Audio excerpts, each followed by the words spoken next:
Hello guys, ഞാനിപ്പോൾ റൂമിൽ പുറത്തിറങ്ങി ഫുഡ് കഴിക്കാൻ പോണാണ്. ഇതാണ് ഞങ്ങളുടെ വില്ല.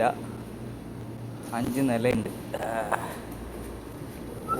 ഭയങ്കര ചൂട്. ഇതേ പട്ടി കിടന്നുറങ്ങുന്നു. ചൂടത്ത് പട്ടി ഇപ്പോഴത്തെ വെയിൽ ഗായ്സ്, വെയിൽ രക്ഷയില്ല. 48 ഡിഗ്രി ഇങ്ങനെ ഉണ്ടാവും. ഇനി അടുത്ത മാസം ഇതിനും കൂടുതലായിരിക്കും ചൂട്. അപ്പോൾ ഓക്കെ, ഇതെല്ലാം ഞങ്ങളുടെ വാനാണ്. ഈ കിടക്കുന്നതെല്ലാം ഞങ്ങളുടെ ജോലി സ്ഥലത്തുള്ള ബസ്സൊക്കെയാണ്.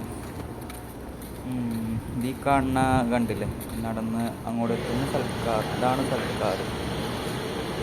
ഈവനിങ് ആ ടൈമൊക്കെ ആകുമ്പോൾ ചായ, കടികൾ, അങ്ങനെയുള്ള സംഭവങ്ങൾ. ഞാനിപ്പോൾ ഉച്ചയ്ക്ക് ഫുഡ് കഴിക്കാൻ വേണ്ടി വന്നതാണ്. ഇതാണ് ഫുഡ് ഗായ്സ്. മീൻകറി, കുറച്ച് മീൻകറി, സാമ്പാർ, പപ്പടം, പവക്ക. Okay guys.